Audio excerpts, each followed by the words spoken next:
Et comme promis, on termine ce journal avec du cinéma et un film qui sort mercredi prochain, La Belle et la Belle, un long métrage de Sophie Fillière tourné en grande partie à Lyon avec Sandrine Kiberlin. Elles sont toutes les deux nos invitées. Bonjour. Bonjour. Alors Bonjour. ce film raconte l'histoire de Margot, 20 ans, interprétée par Agathe Monitzer, qui rencontre Margot, 45 ans, jouée cette fois par Sandrine Kiberlin.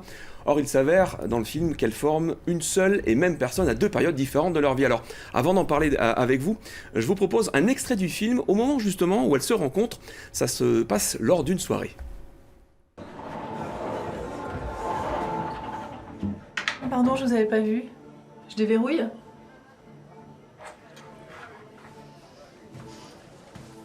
J'ai une tache. Moi aussi. Moi, c'est du spritz. Ah oui, moi aussi. Soirée de merde, je voulais même pas venir. Ah oui, moi non plus. Non, mais moi, j'ai un train aux aurores en plus. Ah oui, moi aussi. Moi à 6h57. Moi aussi, 6h57. Gare de Lyon. Le train, vous allez à Lyon? Oui. Par Dieu. Perrache, moi. Je vais chez mes parents. Ah oui, moi non. Enfin, évidemment, je veux dire, je vais pas chez vos parents. Bah non, non. Ah bah non. Vous êtes la mère de Bastien? Non, et vous êtes la mère de Bastien, vous? Non plus, non. Ouais, voilà, c'est dingue, hein, ça. Qu'est-ce que tu fous? Je te cherche partout. Bonsoir, pardon. Alors, je préfère vous dire tout de suite, je suis pas la mère de Bastien. Moi non plus, hein. Margot. Margot. Margot.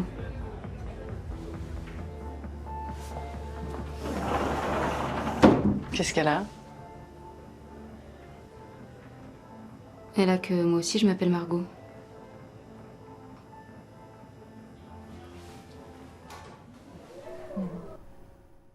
Alors Sophie Fillière, le titre du film, La Belle et la Belle, ça fait penser à un conte. Et puis quand on voit le pitch, ça fait penser à quelque chose de fantastique. En fait, c'est vraiment pas complètement ni l'un ni l'autre, quoi.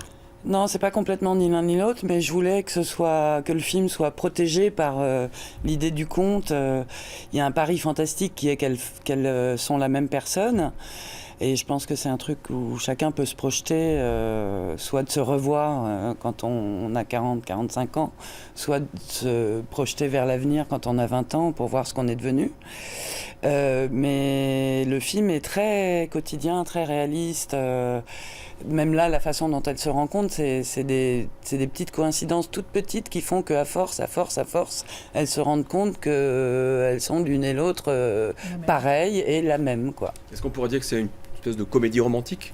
Oui, c'est une comédie et une romance aussi, parce qu'il y a une histoire avec le personnage masculin qui se retrouve entre elles deux. On va y venir. Sandrine Kiberlin, dans le film, vous vous retrouvez donc face à vous-même 20 ans plus tôt, et ça donne parfois des situations un peu cocasses.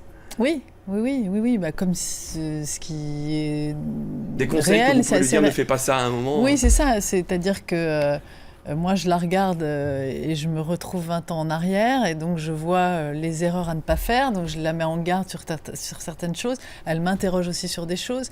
Je lui dis ce que je suis devenue, donc elle est atterrée. Je suis devenue prof d'histoire géo, elle a jamais aimé l'histoire géo, elle dit mais je vais devenir prof d'histoire géo.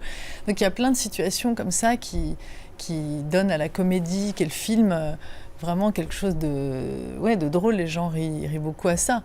On va justement voir un petit extrait qui est assez parlant de ce que vous dites. C'est à un moment où elles se retrouvent toutes les deux à Lyon, hein, puisque donc Oui, une grande partie du film est tournée à Lyon, sur un banc, et elles commencent à parler l'une et l'autre. Je fume. Enfin, je veux dire, je vais me mettre à fumer. Oui, tu fumes. Pas beaucoup, moins qu'avant. On a arrêté 8 ans. Avant. Dans combien de temps? Enfin, on a commencé quand? Ben, moi, il y a 15 ans, donc toi, dans 5. Que? J'ai arrêté ou commencé? Commencer, laisse tomber, compliqué. Voilà, donc, pour la partie un peu miroir, qu'est-ce que je vais devenir, qu'est-ce qui va m'arriver. La partie romantique, on la trouve avec l'entrée en scène du personnage masculin qui s'appelle donc Marc, joué par Melville Poupeau, qui est l'ex de Margot, joué par Sandrine, ouais. et qui est pas encore le copain de Margot la jeune. Et là aussi, ça se complique un petit peu, la relation à trois. Oui, c'est bien fait dans le film parce que c'est assez crédible, c'est-à-dire qu'il hésite entre la jeunesse et ce qu'il a connu. Et donc il est partagé entre ces deux mêmes Margot. Il ne sait pas tout de suite que c'est la même personne, mais lui, il le saura jamais. Il le saura jamais, d'ailleurs. Il y a qu'elles deux qui connaissent la teneur du secret. Donc lui, parfois, il est surpris aussi de comment elles réagissent, enfin de pourquoi c'est si grave qu'elle soit prof d'histoire géo. Et la délicatesse du jeu de Melville, c'est qu'on n'est jamais furieux qu'il ait une histoire avec l'une pendant qu'il a une histoire avec l'autre. Il arrive à être élégant avec les deux sans qu'elles soient vraiment en concurrence, quoi. Élégant avec l'une et l'autre. Est-ce qu'on peut dire qu'il y a aussi une espèce de côté philosophique dans ce film sur la connaissance de soi ? Oui, parce que c'est comme une psychanalyse, si vous voulez. Quand on fait une psychanalyse, on essaie de se trouver. On fait le chemin en arrière pour avancer et se construire. Et là, c'est un petit peu ça aussi, le fait de se revoir 20 ans plus tôt, ça la met en face d'elle-même 20 ans plus tôt et de ce qu'elle aurait peut-être fait autrement ou de ce qu'elle aurait compris d'elle aujourd'hui. Et ça l'aide à comprendre vers quoi elle va aller. Et sans doute, elle ira mieux en s'étant retrouvée à 20 ans que sans se retrouver. C'est un chemin en arrière. On fait connaissance avec soi-même. On ne dira pas la fin du film. Une question pour Sophie Fillière. Pourquoi Cheval de Lion ? Est-ce que c'est important ou est-ce que... J'avais tourné un précédent film ici. J'avais adoré tourner à Lyon. Je trouvais que j'avais des images en tête. J'avais besoin que le film... si vous voulez, grimpe progressivement de Paris à Lyon, puis à la montagne, parce qu'on a tourné aussi à la montagne, aux Arcs.